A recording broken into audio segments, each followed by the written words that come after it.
다 같이 성경 데살로니가 전서 4장 16, 17을 보겠습니다. 페이지 수는 332페이지가 되어 있습니다. 데살로니가 전서 4장 16, 17절 제가 읽겠습니다. 16, 17절 주께서 호령과 천사장의 소리와 하나님의 나팔로 친히 하늘로 쫓아 강림하시리니 그리스도 안에서 죽은 자들이 먼저 일어나고 그 후에 우리 살아남은 자도 저희와 함께 구름 속으로 끌어올려 공중에서 주를 영접하게 하시리니 그리하여 우리가 항상 주와 함께 있으리라. 다 같이 기도하겠습니다.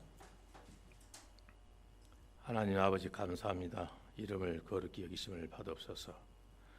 참으로 죽을 수밖에 없던 저희들은 예수님의 피로 인해서 참으로 우리가 제사함을 다 받았습니다. 우리는 참으로 하나님의 은혜로서 은혜 속에서 감사함으로 살고 있습니다. 마지막 때 사는 저희들이 무엇을 생각해야 할지 좀 더 우리가 흠없이 살기를 주님께서 바랄 것입니다. 이제 우리가 마지막 때가 다 되었습니다. 오늘은 부활과 휴거에 대해서 성도들과 함께 교제를 하고 말씀을 나눌까 합니다. 주님께서 처음 시간과 끝 시간까지 함께해 주시기를 부탁드리면서 주 예수 그리스도 이름으로 기도드렸습니다. 아멘. 방금 읽었던 것은 우리 모두 부활을 한번 다시 깊이 생각을 하면서 다 같이 방금 읽었던 것을 함께 읽겠습니다. 다 같이 다시 한번 읽게요. 같이 읽겠습니다. 주께서 호령과 전사장의 소리와 하나님의 나팔로 친히 하늘로 쫓아 강림하시리니 그리스도 안에서 죽은 자들이 먼저 일어나고 그 후에 우리 살아남은 자도 저희와 함께 구름 속으로 끌어올려 공중에서 주를 영접하게 하시리니 그리하여 우리가 항상 주와 함께 있으리라. 예. 이 기절은 우리에게도 너무나도 익숙한 내용입니다. 우리가 또 이 규절을 암송했던 내용이죠. 17절 끝부분에 보니까 이런 내용이 있습니다. 구원받는 성도들은 주님에게 공중으로 끌어올라가서 항상 주와 함께 한다고 되어 있습니다. 이러한 내용을 우리 구원받은 성도들은 모두가 잘 알고 있는 부활과 휴거 내용입니다. 그래서 저는 오늘 부활과 휴거라는 주제를 가지고 여러분에게 말씀을 드릴까 합니다. 물론 부활과 휴거란 참 다르기 힘든 부분이지만은 그래도 좀 더 자세히 공부하고 싶었던 분야이기도 했습니다.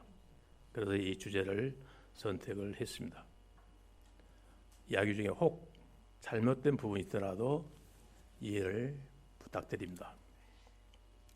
성경에 보면은 사두개인들은 부활이 없다고 합니다. 그 이유가 무엇일까?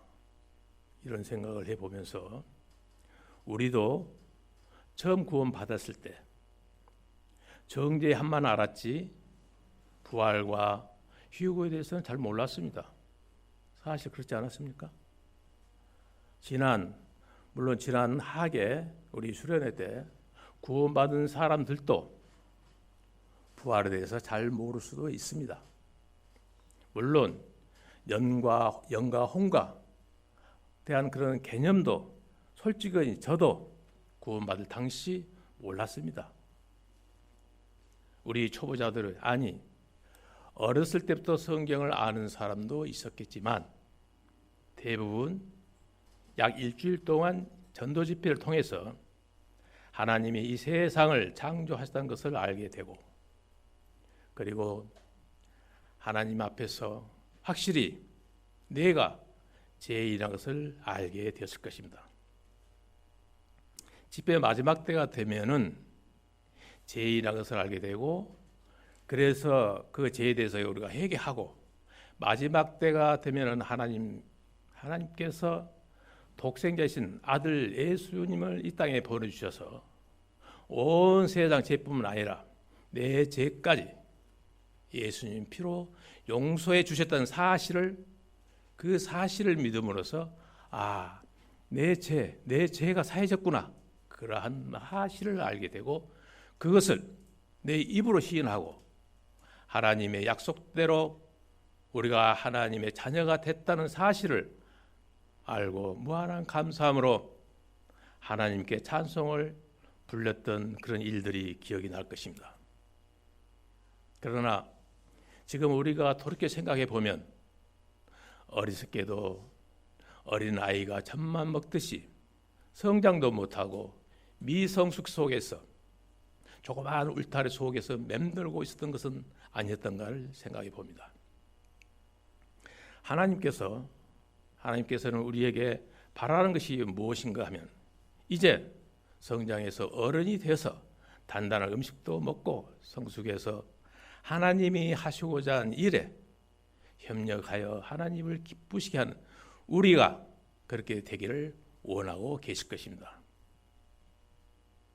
자, 이제부터는 부활해서 영원한 몸으로 변해가는 것을 말씀을 드리고자 합니다. 그러면 이번에는 고린도전서 15장 50절 한번 보겠습니다. 고린도전서 15장 50절을 제가 읽겠습니다. 페이지 수는 284페이지가 되겠습니다. 형제들아, 내가 이것을 말하노니 혈과 육은 하나님의 나라를 유업으로 받을 수 없고 또한 썩은 것은 썩지 아니할 것을 유업으로 받지 못하느니라.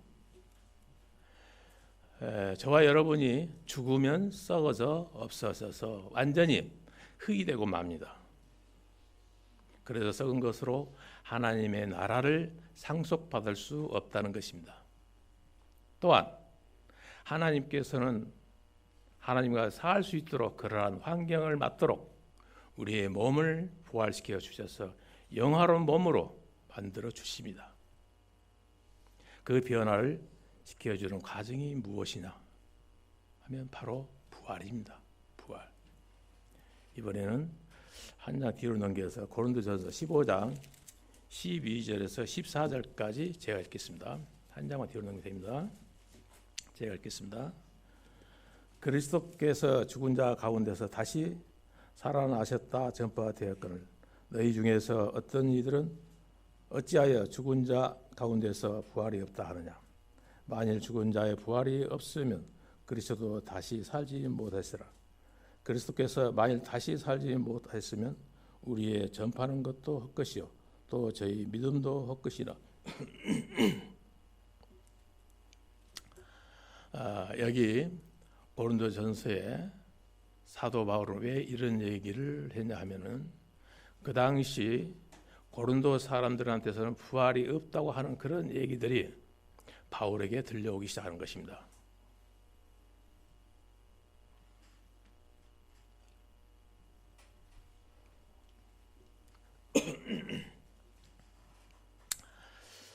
고린도 교인들은 구원을 받았는데 분명 받았는데 죽은 사람들 부활이 없다고 하는 그런 사람들이 고린도 교회 내에서 생겨나기 시작한 것입니다. 구원받는 사람들이 부활이 없다고 하니까 사도 바울은 마음이 걱정이 얼마나 컸겠습니까? 그래서 이 문제를 해결해 줘야 되겠구나 그러지 않았겠습니까? 사도 바울이 왜 이런 문제가 생길까 하고 그 당시에 생각해 보면 일반 사람들이 세상에서 죽은 자들이 다시 산다는 것은 정말 믿기가 대단히 어려웠을 것입니다. 많은 사람들 생각에 한 번 죽으면 끝이다. 이러한 것이 대부분 대답이었고 아니면 불교 같은 데서 잘하면 잘 얘기를 잘 들으면 죽음 후에 좀 더 나은 것이 상태가 되어가지고 나비도 되고 소도 되고 그렇게 해서 돌고 도는 윤회가 된다는 그런 사실을 일반 사람들 믿고들 있었을 것입니다. 즉 예수님이 부활하셨다는 것은 믿어지지만 우리의 몸이 완전히 무덤 속에 들어가서 썩어져서 없어지는데 어떻게 다시 살아날 수 있단 말인가? 이런 생각을 하는 사람들이 고린도 교회 성도들 사이에 많이 있었다는 것입니다. 그러면 고린도전서 15장 33절을 보면 바울이 뭐라고 합니까? 속지 말라. 악한 동무들은 선한 행실을 더럽히나니. 사도 바울이 이렇게 말을 합니다. 계시록의 20장 13, 15절의 내용을 보면은 둘째 부활이, 둘째 사망이라는 그 내용이 나옵니다. 그러면 첫째 부활에 대해서 한번 말씀을 드리겠습니다. 첫째 부활은 언제부터 시작되는가 하면요, 예수님이 돌아가셔서 부활하십니다. 그때부터 천년 왕국에 들어가기까지 전체 기간을 첫째 부활이라고 합니다. 첫째 부활을 그 기간을 이번에 고린도전서 15장 23절을 보겠습니다. 그대로 고린도전서 15장 23절 우측에 있습니다. 그러나 각각 자기 차례대로 되리니 먼저는 첫 열매인 그리스도요, 다음에는 그리스도 강림하실 때 그에게 붙은 자요, 그에게 그 후에는 나중에 저가 모든 정사와 모든 권세와 능력을 멸하시고 나라를 아버지 하나님께 바칠 때라.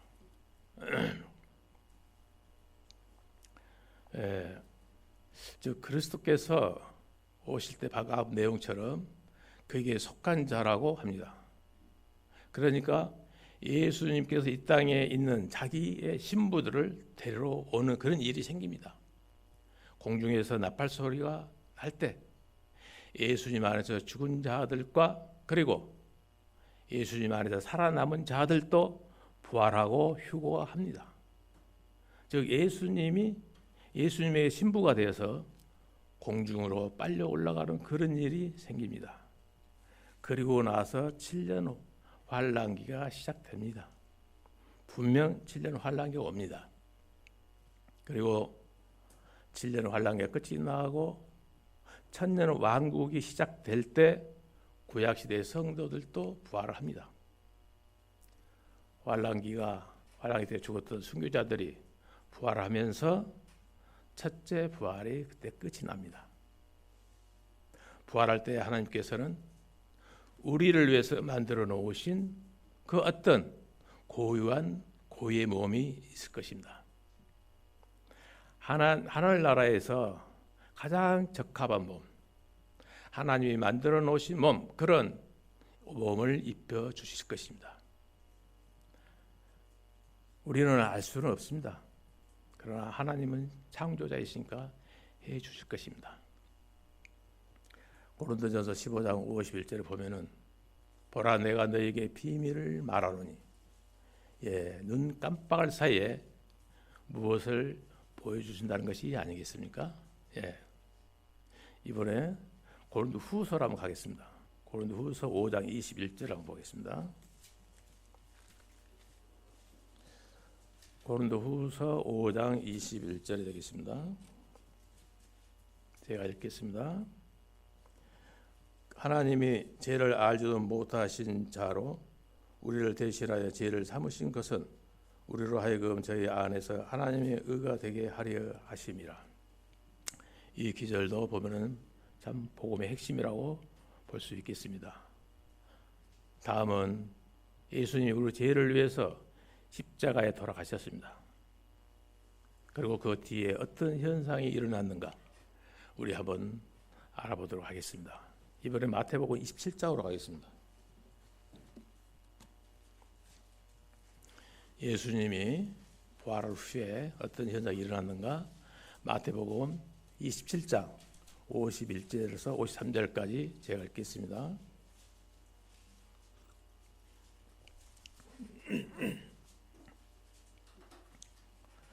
위에 성소 휘장이 위로부터 아래까지 찢어져 둘이 되고 땅이 진동하며 바위가 터지고 무덤들이 열리며 자던 성도의 몸이 많이 일어나되 예수의 부활 후에 저희가 무덤에서 나와서 거룩한 성에 들어가 많은 사람에게 보이니라.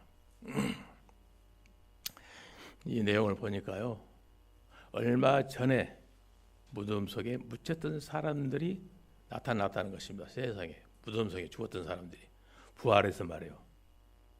그 얼마나 놀라운 사실입니까? 현상이잖아요. 왜 이런 현상이 일어났을까?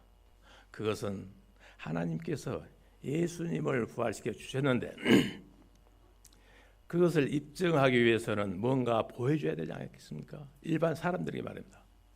그래서 하나님이 죽은 사람들 가운데서 많은 사람들을 살리는 그와 같은 일을 하셨습니다. 그러니까 그 사람들은 부활시켜서 거룩한 성으로 들어가게 해서 많은 사람들에게 보이게 하시려고 한 것입니다. 이해하시겠습니까? 예. 성경 말씀은 이런 내용을 봤을 때 참 기가 막힌 말씀이라고 생각이 됩니다. 여기에 이런 말씀을 우리가 많이 봤지만은 잘 모르고 넘어갈 수가 많이 있을 것입니다. 53절에 보면 거룩한 성, 그때 거룩한 성 아마 예루살렘밖에 없었을 겁니다. 그래서 예루살렘으로 저는 알고 있습니다. 하나님께서는 이런 일까지 만드셔서 하나님의 예수님을 부활시켰던 사실을 증명하기 위해서 그때 같이 죽었던 그 어떤 사람들을 살려내서 부활을 시켰습니다. 이 사람들은 서로가 아는 사람들이 아니겠습니까? 그래도 죽어서 살아난 사실을 같은 동네 사람들이 알 수가 있을 거 아닙니까? 전혀 모르는 사람들이 이르리 부활했다 하면 누가 믿겠어요? 안 믿습니다. 같은 동네 사람들이 분명히 내가 가서 묻었고 분명히 장사 지냈는데 어떻게 이 사람이 살아오느냐? 그래야 사실을 믿을 거 아닙니까? 그런 일을 모르는 사람들이 그래서 그걸 보고 부활을 인정하지 않겠습니까? 아는 사람들을 부활시켜서 진짜라는 사실을 입증하는 그런 일까지 여기 성경에 기록되어 있는 것입니다. 그것을 아시면 좋겠습니다. 고린도전서 15장 16, 19절에 보면은 사도 바울은 뭐라고 얘기합니까? 그리스도께서 다시 사신 것이 없으면 우리의 믿음도 헛되고 가장 불쌍한 사람들이라고 했습니다. 고린도후서 15장에 나와 있는 것처럼 하나님께서 함께 살려면은 즉 하나님의 왕국에 속한 사람이 되려면은 하나님의 성품을 입어야 한다고 했습니다. 하나님의 성품을 입는 게 무엇이겠습니까? 바로 그게 부활하는 것입니다. 여러분, 부활한 몸을 입는 것입니다. 하나님 나라에 들어가려면은 거기에 합당한 몸을 가져야만 살 수가 있습니다. 그게 무엇이겠습니까? 바로 부활입니다. 부활은 정확히 무엇을 뜻하고 있을까요? 이번에는 데살로니가 전서 4장 13, 15절 한번 보겠습니다.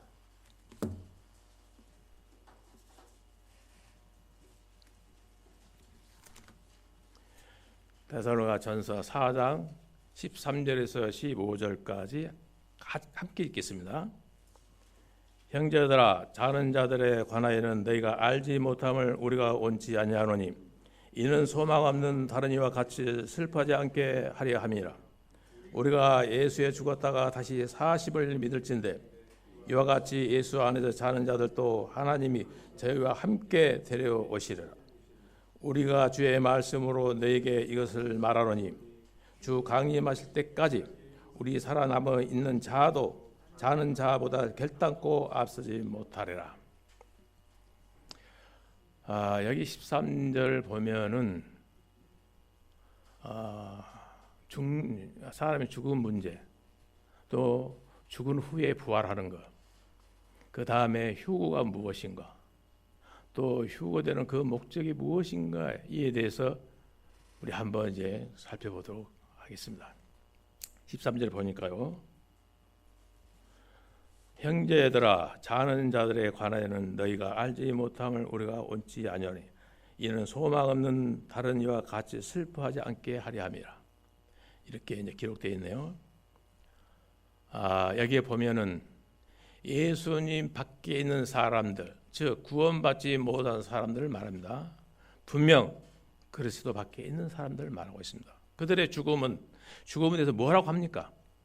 그들은 아무 소망이 없기 때문에 그들은 정말 무지무지하게 슬퍼한다는 것입니다. 얼마나 슬프겠습니까?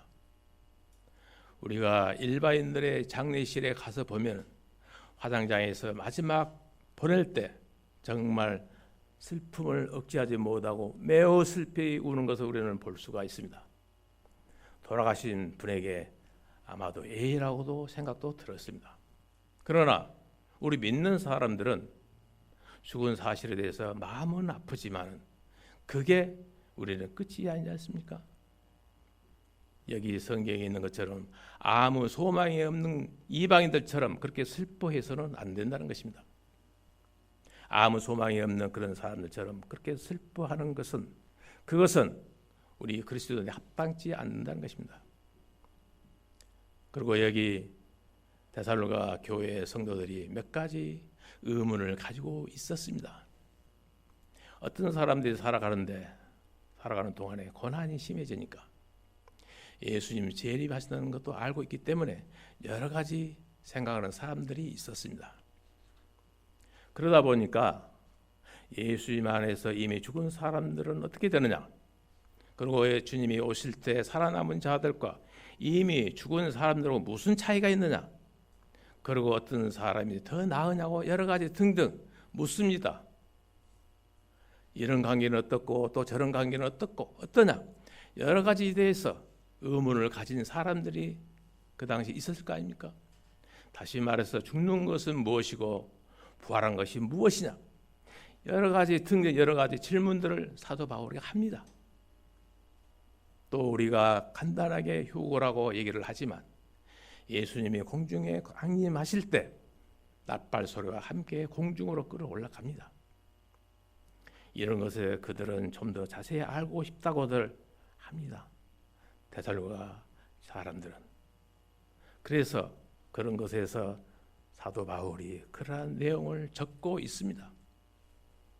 특별히 그 당시 그리스 문화권에 있는 이교들, 그리스 사람들, 죽음 이후에 대해서 아무 소망이 없었습니다. 이 사람들에 대해서는. 그들은 그냥 없어진다고 믿든지 아니면 잘해봐야 다시 윤회가 된다든지 그 정도밖에 몰랐을 것입니다. 그래서 사도행전 17장에 가서 보면 사도 바울이 사람의 부활에서 얘기를 하니까 거기에 있던 아테네 사람들이 하는 얘기가 참 이상하다. 바울이 이상한 교리를 가져와 가지고 우리한테 유언 비유를 퍼뜨린 거 아니냐? 그런 내용을 가지고 보면은 사도행전 17장에 그런 내용이 기록이 되어 있습니다. 그들에게도 한 번도 들어보지 못한 그런 얘기를 하니까 좀 더 자세하게 얘기 좀 해봐라. 그렇게 얘기하는 대목이 사도행전 17장에 들어있음을 알 수가 있습니다. 그러니까 우리 예수 믿는 사람들은 부활에 대한 믿음이 확고하고 있지만 예수님 밖에 있는 사람들은 그 당시 그리스 사람들은 부활에 대해 잘 모르고 겨우 한다는 것이 윤회 정도 알 뿐이었다고 생각됩니다. 그 당시 그리스인들뿐만 아니라 지금 현실에 살아가는 자들도 그러니까 예수님 밖에 있는 자들은 많은 사람들은 거의 동일한 상황에 놓여 있다는 것입니다. 성경은 예수님 밖에 있는 그런 사람들을 향해서 에베소서 2장 1절에 가서 보면 너희가 허물과 죄로 죽었다고 얘기를 합니다. 사람들이 다 살아서 운동도 하고 사업도 하고 가르치기도 하고 또 여러 가지 운동도 합니다. 그러나 하나님은 그리스도 밖에 있으면 죄와 범법한 가운데 이미 죽어 있다고 말씀하십니다. 그리스도 밖에 있으면 이미 죽었다는 것입니다. 사람은 태어나면서부터 죽은 상태란 것을 하나님은 말씀하고 계십니다. 반드시 다시 태어난 일이 없으면 그대로 죽으면 아무 소망이 그들에게는 없다는 것입니다. 자, 그래서 저와 여러분이 100% 확실히 사실이 무엇이나 하면은 사람은 다 죽는다는 것입니다. 아시겠습니까? 그렇죠? 그럼 다시 데살로니가 그 4장 15절에 보면 찾아도 안 찾아도 됩니다. 우리가 주의 말씀으로 너에게 이것을 말한다 그렇게 있어요. 이렇게 하고 있습니다. 말할 것이 뭐냐 하면 즉 부활과 그 다음에 휴거와 재림과 그리고 천국에서 누릴 삶을 말하고 있습니다. 이런 것에 대해서 내가 내 말을 한 게 아니라 주의 말씀으로 너에게 이 말을 전한다고 사도 바울이 얘기를 합니다. 우리가 가지게 되는 확신, 그것에 대해 근거는 오직 하나님 말씀뿐입니다. 사람의 어떤 추론과 사람의 어떤 철학과 사람의 어떤 경험으로 이런 것들을 증거해 볼 필요가 없다는 것입니다. 성경은 뭐라고 얘기합니까? 사람이 죽은 것으로 끝이 나지 않는다고 분명히 얘기합니다. 왜 그러냐면 하나님께서는 하나님의 형상으로 사람을 만드셨습니다. 하나님의 형상이라고 하는 것은 하나님의 닮은 성품입니다. 하나님의 닮은 성품이 중요한 게 하나 무엇이냐 하면 불멸입니다. 불멸, 영원히 소멸되지 않는 것. 하나님이 모든 사람은 혼을 부어 만들으셨습니다. 살아있는 혼으로 만드시고 불멸의 혼으로 만드신 것입니다. 심지어는 믿지 않는 사람들도 죽을 때가 되면 어려울 때가 되면 하나님 다시 찾는다는 것입니다. 다 그렇게 되어 있다는 것입니다. 왜 그러냐면 불멸의 혼을 가지고 있기 때문입니다. 이러한 것을 우리 모두가 기억에 두시면 좋을 것 같습니다. 죽음의 끝이 아니라는 사실을 우리 모두가 알고 있습니다. 아무도 하나님을 보지 못했지만 하나님의 말씀인 성경을 통해서 저와 여러분이 하나님이 존재하는 사실을 분명히 알고 있지 않습니까? 그렇죠? 네. 자, 그러면은 먼저 부활, 휴거, 재림 이런 얘기를 할 때는 모든 것이 뭐하고 상관이냐 하면 바로 죽음하고 상관이 있다는 것입니다. 성경엔 죽음에 대해서 뭐라고 얘기하고 있습니까? 네. 그런 내용을 잠깐 여러분께 한번 말씀을 드리겠습니다.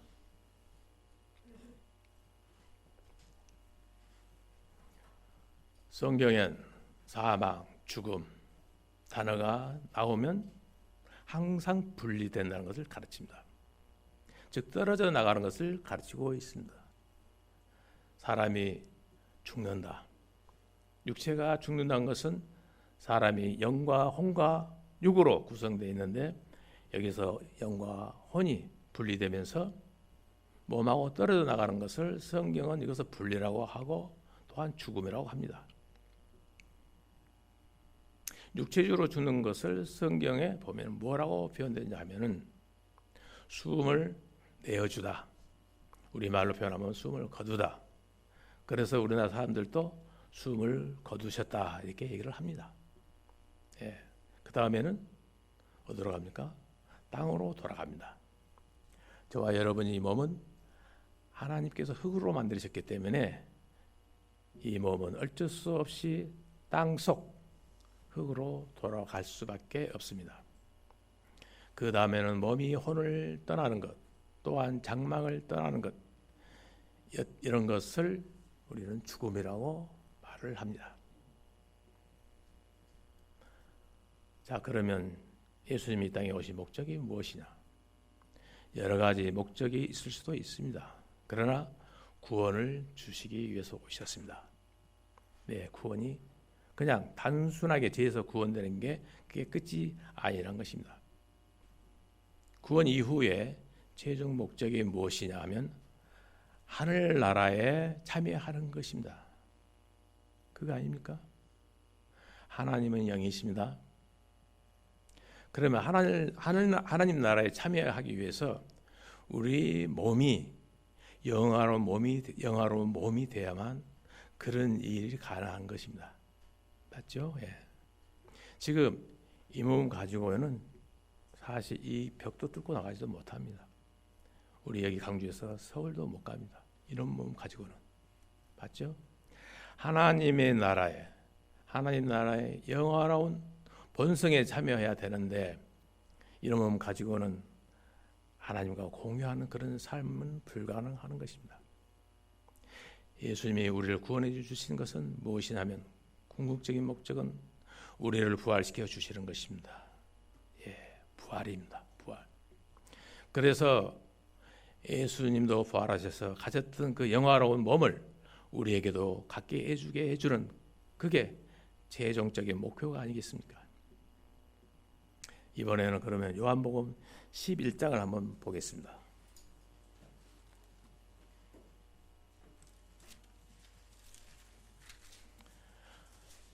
요한복음 11장 25, 26절을 보겠습니다. 읽겠습니다. 예수께서 가라사대 나는 부활이요 생명이니 나를 믿는 자는 죽어도 살겠고 무릇 살아서 나를 믿는 자는 영원히 죽지 아니하리니 이것을 네가 믿느냐? 그런데 25절 다른 책에 보면 예수께서 가라사대 이것을 마르다에게 이르되 이렇게 되어 있어요. 또 26절에 보면은 무릇 그렇게 됐는데 또 다른 책에 누구든지 살아서를 믿는다 이렇게 되어 있음을 참조해 주시고요. 여기 바로 부활과 휴구가 다 들어 있습니다. 이 내용 속에 나를 믿는 자는 죽어도 살겠고 이것이 바로 부활입니다. 부활. 그 다음에 살아서 나를 믿는 자는 무엇입니까? 결코 죽지 않는다는 것입니다. 이게 휴거입니다. 예수님께서는 이 땅에 오셔서 죽은 자들을 향해서 주시는 말씀이 나는 부활이요 생명이라고 하셨습니다. 분명 그렇게 말씀하셨습니다. 그렇죠? 그럼 이번에 다시 디모데후서 1장 10절을 보겠습니다. 디모데후서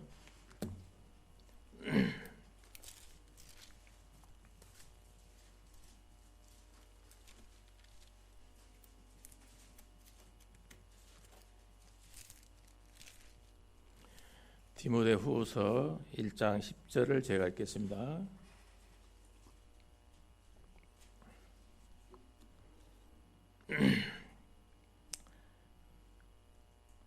이제는 우리 구주 그리스도 예수의 나타나심으로 말미암아 나타나셨으니 저는 사망을 패하시고 복음으로써 생명과 썩지 아니할 것을 드러내신지라. 지금 이렇게 얘기하고 있습니다. 패하셨다. 패하셨다는 건 무엇입니까? 없애버렸다는 거죠. 그래서 사망을 없애 주셨다는 것입니다. 복음을 통해서 생명과 또 죽지 아니함을 밝히 드러내셨다는 것입니다. 저와 여러분을 구원하는 것은 복음입니다. 은혜로운 복음입니다. 성경 기록대로 예수님께서는 우리 죄로 인해서 죽으시고 묻히셨습니다. 또한 성경 기록대로 사흘 만에 부활하셨습니다. 또한 성경에는 예수님이 부활했다는 것이 바로 이제 복음의 핵심을 알 수가 있습니다. 이것을 통해서 생명과 또 죽지 아니함을 우리 예수님께서 밝히 드러내셨고 지금 성경은 이렇게 얘기를 하고 있습니다. 이 모든 것을 종합해 볼 때 죽음 후에 삶이 어떠한가를 우리가 구체적으로 다 알 수는 없지만 성경이 얘기하는 내용을 그 말씀을 통해서 우리는 확신을 가지고 있음을 알 수가 있습니다. 예수님께서는 누가복음 16장 보면은 거의 한 장을 할애해서 부자와 나사로 얘기를 해 주십니다. 그것은 비유가 아니라 실화를 통해서 말씀해 주십니다. 예수님 안에서 죽은 자들과 구원받지 않는 자들의 운명이 어떻게 되는가를 하고 또한 지옥불 속이라고 하는 데가 어떤 곳인가를 우리 한번 생각해 봅시다. 또한 사람이 죽은 후에 보니까 누가복음 16장에 부자도 거지 나사로도 죽어 그곳에 가서 보니까 아브라함도 있었습니다. 그런데 가만히 보니까 서로 느끼기도 하고 말도 합니다. 죽음의 삶이, 그러니까 그 안에 뜨거워서 물을 달라 하기도 하고 움직이기도 하고 저쪽에 있는 사람을 알아보기도 합니다. 특별히 그 가서 보니까 부자가 나사로를 알아보기도 하고 또 누구를 알아봅니까? 아브라함도 알아봅니다. 그러니까 다 알아볼 수 있는 그런 상태의 사람이 존재하고 있음을 알 수가 있습니다. 그 내용의 구약시대의 그 모습은 구약시대의 모습입니다마는, 예수님이 죽은 후에 사람의 삶이 어떻게 되는가를 예수님께서 직접 말씀해 주십니다. 그래서 죽음 후에 아무것도 없다고 그런 얘기하는 것은 성경적으로 옳지 않다는 것입니다. 요한복음 5장 24절 29절에 가서 보면 이런 말씀이 기록되어 있는데 한번 찾아보겠습니다. 요한복음 5장 24절.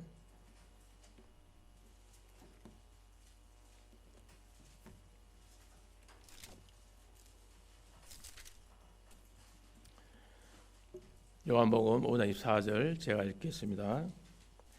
내가 진실로 진실로 너에게 이르노니 내 말을 듣고 또 나 보내신 이를 믿는 자는 영생을 얻었고 심판에 이르지 않으니 사망에서 생명으로 옮겨니라. 여기 말씀을 보니까 이미 옮겨 놓으셨다고 합니다. 예수 그리스도를 믿으면 사망에서 생명으로 옮겼느니라. 옮겼습니다. 분명 생명으로 옮겼습니다. 25절 보겠습니다. 진실로 진실로 내게 이르노니 죽은 자들이 하나님의 아들의 음성을 들을 때가 오나니 곧 이때라 듣는 자는 다 살아나리라. 지금 예수님 말씀하신 것을 분명 어떤 대상을 놓고 말씀하고 계십니다. 이번에 26절부터 29절까지 계속 읽겠습니다. 아버지께서 자기 속에 생명이 있음 같이 아들에게도 생명을 주어 그 속에 있게 하셨고 또 인자됨을 인하여 심판하는 권세를 주셨느니라.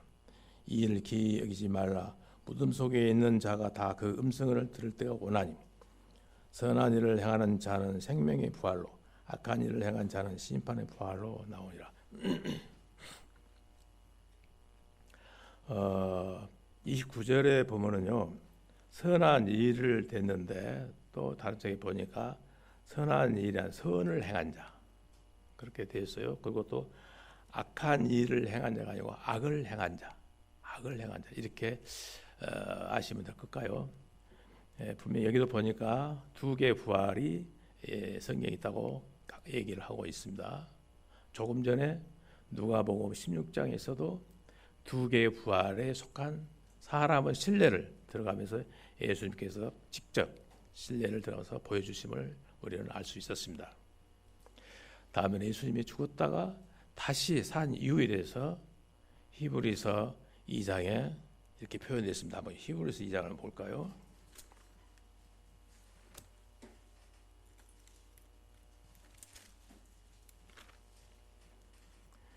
히브리서 2장 14절 15절 제가 읽겠습니다. 14절 15절까지.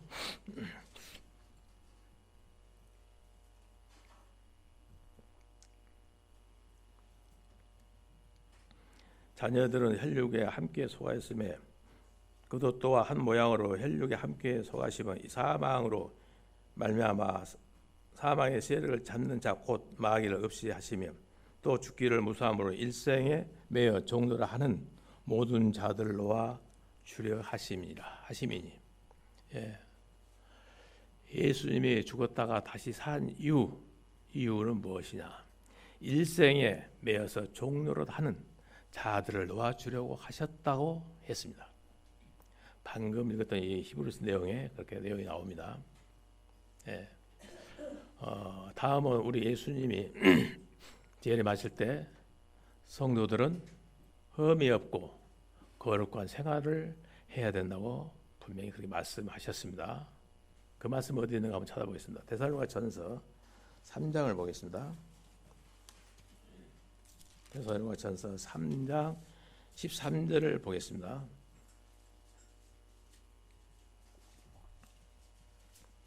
데살로니가전서 3장 13절을 제가 읽겠습니다. 너희 마음을 굳게 하시고 우리 주 예수님께서 그의 모든 성도와 함께 강림하실 때 하나님 우리 아버지 앞에서 거룩함에 흠이 없게 하시기를 원하노라. 사도 바울은 우리 성도들이 거룩함에 흠이 없고 하기를 바라고 있습니다. 흠이 없고 거룩한 생각이 무엇하고 상관이 있겠습니까? 예수님이 재림하실 때 우리의 구원받은 자는 휴거돼서 올라갑니다. 그리고 바로 그리스도 앞에서 예수님 앞에서 심판석에 섭니다. 심판을 받습니다.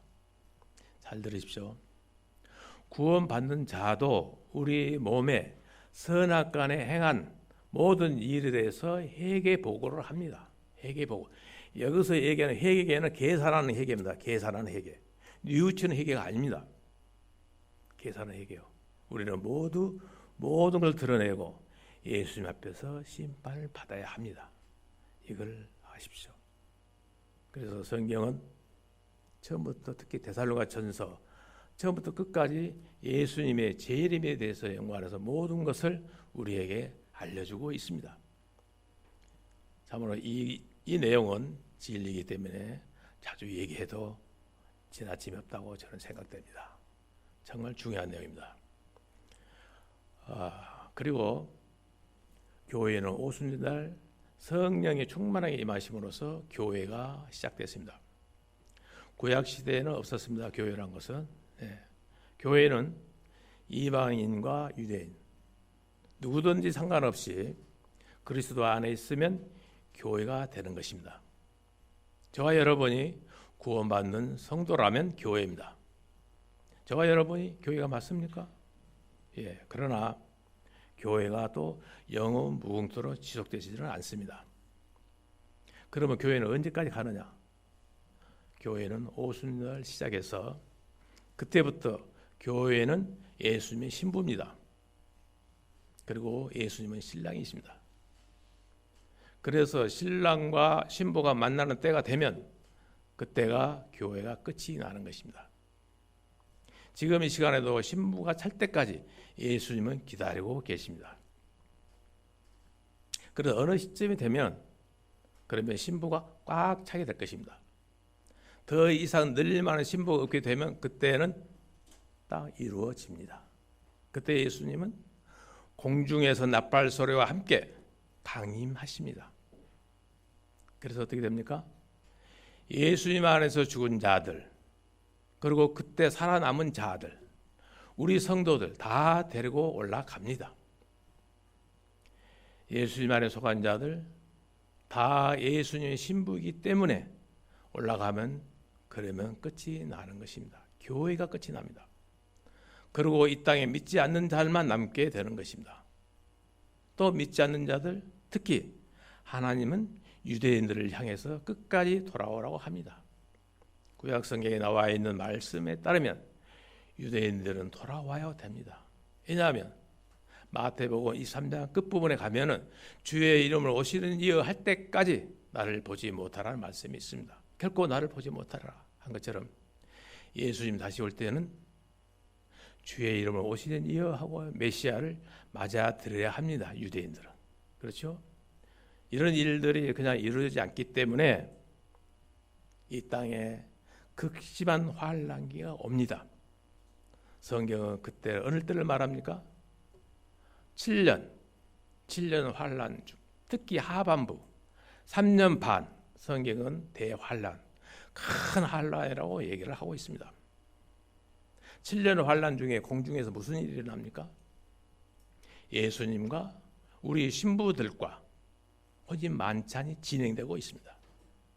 그게 끝난 다음에 예수님의 신부와 함께 이 땅에 직접 내려오십니다.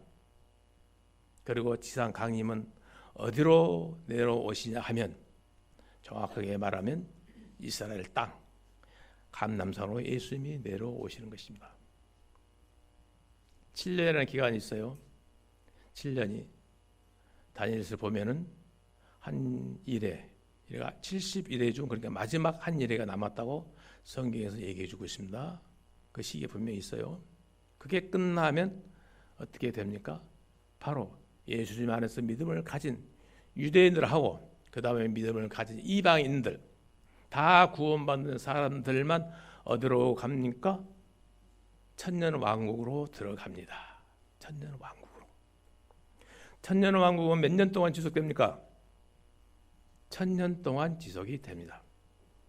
그래서 이 땅에서 하나님이 처음에 아담과 이브를 통해서 이 땅에서 이루고자 했던 에덴 동산, 그 아름다움과 그 기쁨과 모든 것을 그때는 하나님이 성취하실 것입니다. 천년 왕국에서는 구약 성경에 나와 있는 하나님의 예언의 말씀들을 성취하시고 지금 이 땅에 있는 이 땅의 모든 일을 1000년이 지나면 이제 끝이 납니다. 그리고 요한계시록의 21장에 나와 있는 새 하늘과 새 땅이 이루어지면서 지금 저와 여러분이 알고 있는 이 유한한 세상, 이 유한한 세상 끝이 나고 말 그대로 이제 무한한 세상이 다시 열린다고 성경을 말씀하고 있습니다. 그 내용이 미래의 얘기 때문에 그렇게 표현되어 있음을 아시고요. 우리가 알고 있는 데살로니가전서 4장에 나와 있는 것이 분명 부활과 휴거 내용입니다. 부활과 휴거는 7년 환란기 전에 일어납니다. 분명 7년 전에 일어난 것을 말합니다. 7년 환란기가 혹독한 심판이 있는 이후에 예수님이 자기 신부와 함께 이 땅에 내려오십니다. 이런 일들을 정도가 우리가 알고 있으면 좋을 것 같습니다. 그러면 데살로니가전서 4장 한번 14장 한번 보겠습니다. 4장 14절을 제가 읽겠습니다. 우리가 예수에 죽었다가 다시 사심을 믿을진대 이와 같이 예수 안에서 자는 자들도 하나님이 저희와 함께 데리고 오시리라. 이렇게 기록되어 있습니다. 성도가 죽으면 몸은 어디에 있습니까? 무덤에 있습니다. 사람이 죽으면 천국에 있든지 지옥에 있든지 합니다. 그리고 원래 사람은 영과 혼과 육으로 구성되어 있습니다. 사람이 죽을 때 어떻게 됩니까? 영과 혼과 몸이 분리가 됩니다. 성도가 죽으면 영과 혼은 하나님께로 갑니다. 몸을 이미 떠났지 않습니까? 그러면 완전한 사람이 아닙니다. 그러면 무엇이 있어야 합니까? 몸이 있어야 하지 않겠습니까? 그래서 하나님이 중간 단계에 어떤 몸을 주신다는 것을 생각해 봤습니다. 그게 어떤 일일까? 생각을 보았습니다.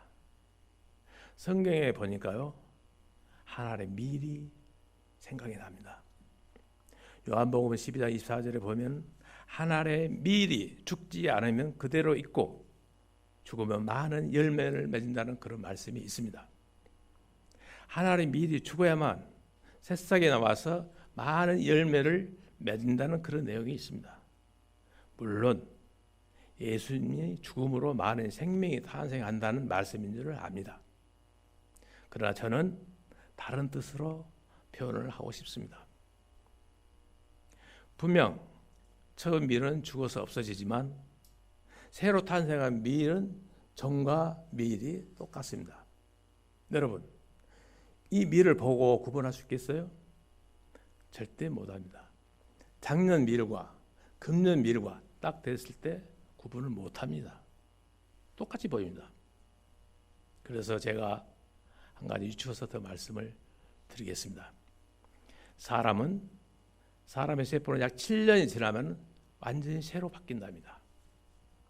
저도 그 분야에 좀 근무를 했기 때문에 좀 압니다만은 백혈구는 15일에서 20일 정도 산답니다. 백혈구, 적혈구는 약 120일 정도 삽니다. 눈, 코, 입 모든 세포가 7년이 지나면 새로운 세포로 완전히 바뀝니다. 그러나 우리가 사람이 볼 때 새로 바뀌었다고 할 수 있겠어요? 아니죠. 알 수가 없기 때문에 항상 똑같다고 얘기합니다. 약간 주름 같은 변화가 있겠죠.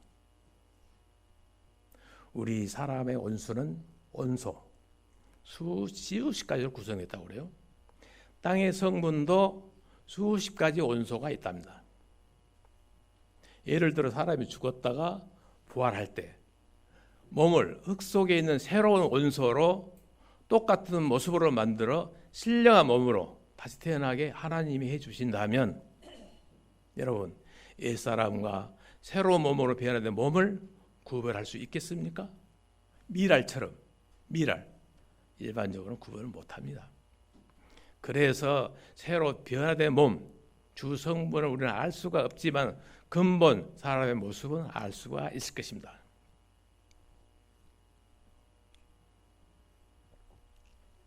그래야 지금의 성도들, 같이 있는 우리 성도들, 하늘나라에 가서도 서로가 누구인지 알아볼 수 있게 않겠습니까? 그래 알아보죠. 만약에 다른 모습으로, 이상한 모습으로 변화가 된다면 우리 어떻게 알아봅니까? 성도들 못 알아봅니다. 그러나 하나님의 나라는 죄가 없습니다.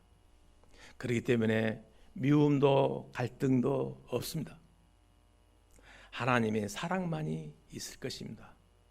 그래서 우리 하나님의 자녀들은 그 하늘나라 가서 보면 다 아름답게 보일 것입니다.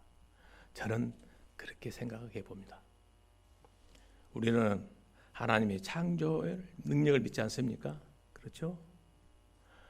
그 어떤 중간 단계의 몸이 있으니까 옷도 입는다고 하죠. 계시록의 6장에 가서 보면 옷도 입습니다.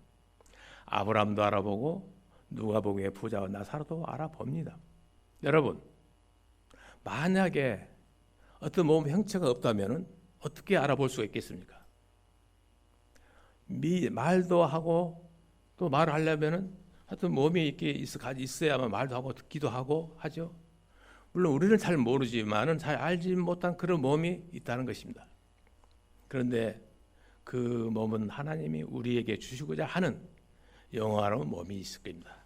그러나 또한 그 몸이 영원 무궁토록 지속되는 그런 몸은 아닙니다. 그러니까 최종적으로 하나님은 어떻게 하십니까? 그 사람들은 그곳에 있는 사람들을 예수님이 공중으로 강림하실 때 데려옵니다. 그들의 몸이 어디 있습니까?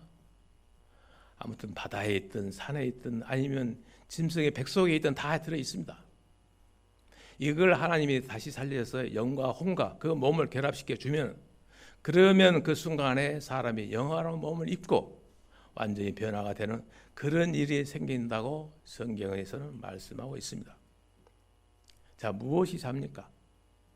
자는 것은 몸이 잡니다. 야고보서 2장 26절을 보니까 무엇라고 표현되냐 하면 이렇게 표현되어 있습니다. 26절을 보면은 2장 26절을 보면 영혼 없는 몸이 죽은 것 같이 행함이 없는 믿음은 죽은 것이라. 그러니까 영이 떠나면 죽은 몸입니다. 죽은 것은 곧 잔다고 합니다. 성경에 보니까 죽음 이후에 여러 사람들이 나타납니다. 여러 사람들이, 부자도 나사로도 나타나고 아브람도 나타납니다. 또 누가 나타납니까? 변화산에서 모세와 엘리야도 나타납니다. 또 계시록 6장에 가서 보면 예수님 때문에 죽은 자들의 혼이 나타나서 또 말도 합니다. 자, 그리스도 안에 있는 사람들은 영과 혼이 몸을 떠나면 즉시 중간 땅에 그치지 않고 누구와 함께 있습니까? 예수님과 함께 있는 것입니다. 그 내용이 어디 있는가 하면 한번 볼까요? 고린도 후서 5장 8절을 보겠습니다.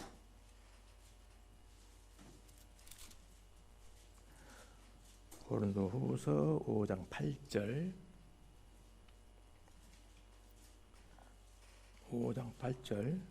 우리가 담대하여 원하는 바는 차라리 몸을 떠나 주와 함께 거하는 것이라. 예, 몸을 떠나. 다음은 빌립보서 1장 23절을 보겠습니다. 빌립보서 1장 23절을 보겠습니다. 내가 그 두 사이에 끼었으니 떠나서 그리스도와 함께 있을 욕망을 가진 이것이 더욱 좋으나. 예, 이것은 속사람과 겉사람을 말하고 있습니다.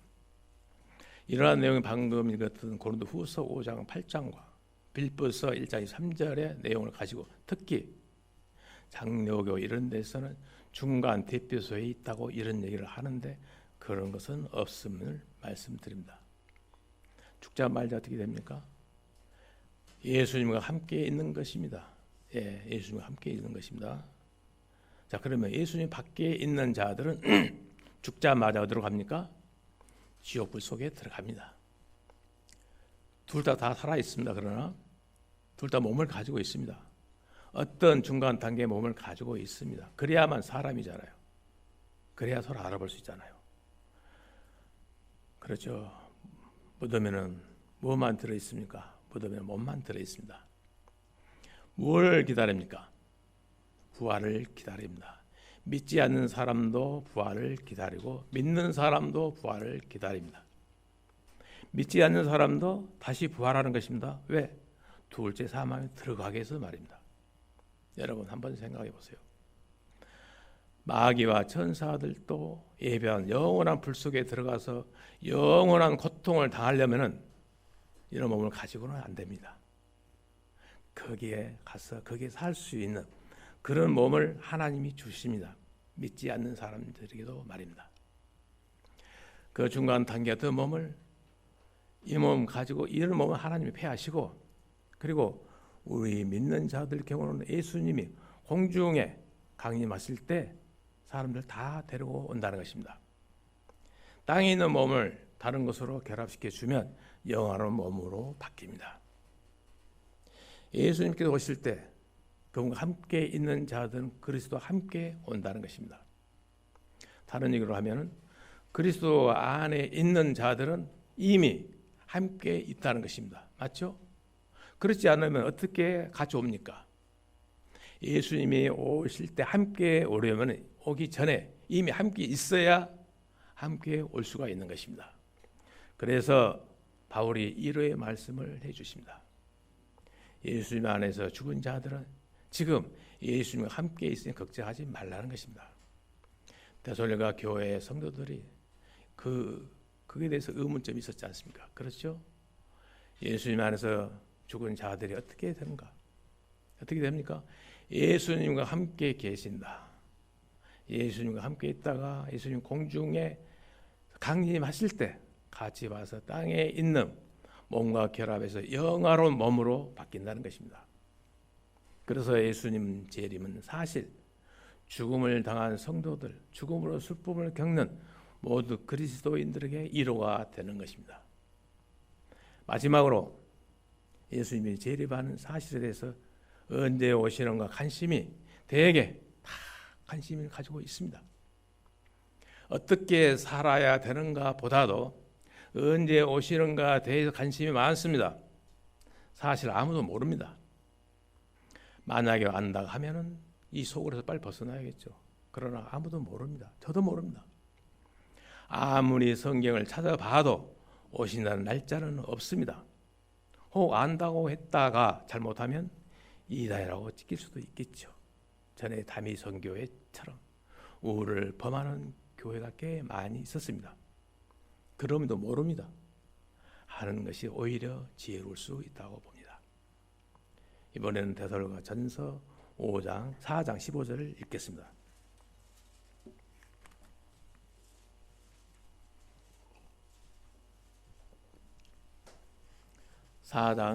데살로니가 전서 4장 15절 읽겠습니다. 우리가 주의 말씀으로 너에게 이것을 말하노니 주 강림하실 때까지 우리 살아남은 자도 자는 자보다 결단코 앞서지 못하리라. 여기 누구라고 합니까? 이 우리라고. 우리가 누구도 포함되는 것입니까? 바로 사도 바울도 포함하고 있는 것입니다. 우리가. 지금 바울이 무엇을 고대하고 있습니까? 예수님이 공중에 강림하기 자기 때 이루어질 것을 정말 고대하고 있는 것입니다. 그렇죠? 바울은 그런 확신 속에서 이와 같은 말씀을 기록하고 있는 것입니다. 우리가 이것을 재림의 임박성이라고 얘기합니다. 언제 일어날 수 있는지 언제든 일어날 수 있다는 것입니다. 그래서 사도 바울 이후로 지금까지 예수님 안에 있는 성도들의 공통점이 무엇이냐 하면은 재림은 언제라도 일어날 수 있다는 그런 확신 속에서 살아왔습니다. 저를 비롯해서 우리 교회 성도들 재림의 임박성이 있는 가운데서 우리의 믿음 생활을 하면 모두에게 분명 유익이 될 줄로 믿습니다. 재림의 임박성이 무엇이냐 하면 표적을 기다리는 게 아닙니다. 무슨 표적을 나타나면 오시겠지 그게 아닙니다. 휴거가 일어나는 사건은 표적과 아무 상관이 없이 어느 때라도 당장 오늘 밤에는 일어날 수 있다는 것입니다. 다시 한번 말씀드리지만 휴거는 순식간에 올라갑니다. 그럼 누가 올라갑니까? 예수님의 속한 신부는 다 올라갑니다. 믿음이 좋고 또 많은 행위가 있는 사람, 이런 사람들뿐만 아니라 당장 구원받은 사람, 그러니까 구원받으니 단 1초밖에 안 되는 사람도 올라갑니다. 구원받은 1초밖에 안 되는 사람도 예수님 안에 있으면 예수님이 신부가 되어서 저 하늘로 혼인잔치, 혼인만찬에 올라가는 것입니다. 들어갑니다. 신부가 도착해야만 만찬이 이루어지지 않겠습니까? 신부에 속한 자들은 다 올라갑니다. 예수님만이 유일한 구원자시라고 고백한 사람은 다 올라갑니다. 올라가면 어떻게 됩니까? 다시 한번 말씀드리지만 우리가 그리스도의 심판석에 가서 우리의 행한 것이 다 드러납니다. 예, 다 드러납니다. 이번에 고린도후서 5장 10절 한번 보겠습니다.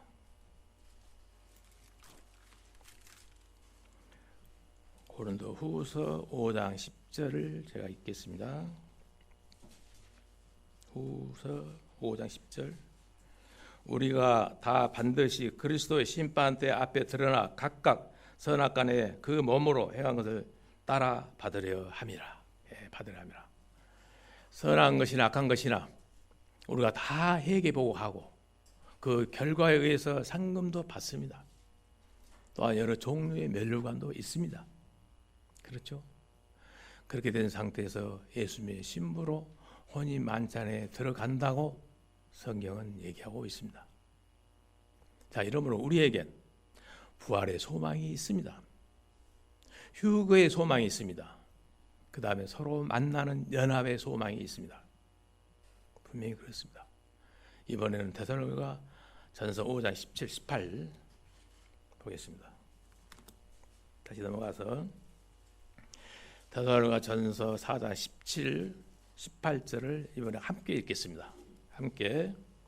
그 후에 우리 살아남은 자도 저희와 함께 구름소로 끌어올라 공중에서 주를 영접하여 하시리니 그리하여 우리가 항상 주와 함께 있으리라. 예. 땅이 아니라 공중입니다. 18절 읽겠습니다. 그러므로 이 여러 말로 서로 위로하라. 예, 얼마나 행복한 말씀입니까? 그렇죠? 이와 같이 예수님 안에서 먼저 죽은 자들도 또 아무 문제가 없습니다. 오히려 단 1초라도 예수님이 올 때 먼저 일어나서 올라가는 것입니다. 그 뒤에 살아남은 자도 휴거가 됩니다. 끝으로 예수님 안에서 죽은 자, 친구들, 친지들 서로 위로하라고 바울이 우리에게 이렇게 얘기하고 있는 것입니다. 데살로니가 전서 5장 23절을 한번 다 같이 한번 보겠습니다. 그대로 보고 우측에 23절이 있네요. 5장 전서 23절 다 같이 읽겠습니다. 평강의 하나님이 친히 너희로 온전히 거룩하게 하시고 또 너희의 온 영과 혼과 몸이 우리 주 예수 그리스도 강림하실 때 흠없게 보존되기를 원하노라. 흠없이 보존되기를 원하노라. 사도 바울은 마지막 때에 사는 저희들에게도 흠없게 살기를 신시당부한 메시지로 받아들이기를 원하실 것입니다. 그렇죠? 이번에 고린도후서 7장 1절 한번 보겠습니다. 고린도후서 7장 1절 제가 읽겠습니다. 후서 7장 1절. 그런즉 사랑하는 자들아 이 약속을 가진 우리가 하나님을 두려워하는 가운데서 거룩함을 온전히 이루어 육과 영의 온갖 더러운 것에서 자신을 깨끗게 하자. 방금 성경 말씀처럼 거룩함을 온전히 이루어 갈 수 있도록 영과 영을, 육과 영을 더럽은 데 빠지지 않도록 언제나 자신을 깨끗하게 합시다. 이것이 사도 바울의 간절한 말씀이라고 저는 생각합니다. 구원받는 그리고 구원받았던 성도들은 이 세상에서 가장 바라는 것이 무엇이겠습니까? 부활이잖아요. 부활. 그리고 여러분, 부활과 휴거를 믿습니까? 무엇으로 믿습니까? 남이 얘기하니까 믿습니까? 아니죠. 우리는 분명 성경 말씀으로 확실히 믿습니다. 믿는 바가 확실해야 됩니다. 구원이 무엇이고 예수님이 무엇이고 천국 가는 것이 무엇이고 부활과 휴거가 무엇이고 천국이 무엇이고 하나님은 어떤 분이시고 믿는 바가 확실을 하면 누가 와서 물어봐도 믿음은 절대로 흔들리지 말아야 됩니다. 우리는 예수님만 믿어야 합니다. 예수님과 성경에 기록된 말씀만 믿어야 합니다. 어떤 일을 하든지 어떤 일이 닥치든지 악한 일이 생기든지 좋은 일이 생기든지 예수님이 공림하실 때 호련히 변화가 돼서 순식간에 변화가 돼서 우리는 올라 아름다운 일이 있을 줄을 우리는 예수님 이름으로 믿습니다. 그래서 저는 오늘 여기 있는 우리 성도들에게 부활과 휴거에 대해서 저는 미약하지만은 조금이나마 도움이 됐으면 하는 마음으로 부족하지만 말씀을 드렸습니다. 우리에게 정말 영광스러운 부활과 휴거가 약속되어 있다는 사실을 잊지 마십시오. 다시 한번 하나님께 감사드리면서 이만 모두 마치겠습니다. 다 같이 기도하겠습니다. 하나님 아버지 감사합니다. 정말 저희들은 은혜 속에 살고 있습니다. 이 마지막 때에 살면서 우리가 잘못된 길로 가지 않고 바른 길로 갈 수 있게끔 주님께서는 은혜로 저희들을 감싸주고 있습니다. 항상 저희들은 기쁨 속에서 주님을 맞이할 수 있도록 마지막 때의 부활과 휴거를 저희들은 기다리고 있습니다. 그러므로 우리들이 거룩함을 이루어가기 위해서 영과 혼과 몸을 더럽힌 데 빠지지 않도록 항상 저희들이 말씀에 바르게 서서 살 수 있도록 주님께서 지켜주십시를 바랍니다. 점시간과 끝시간까지 함께해 주신 주님께 감사드리면서 예수 그리스도의 이름으로 기도드렸습니다. 아멘.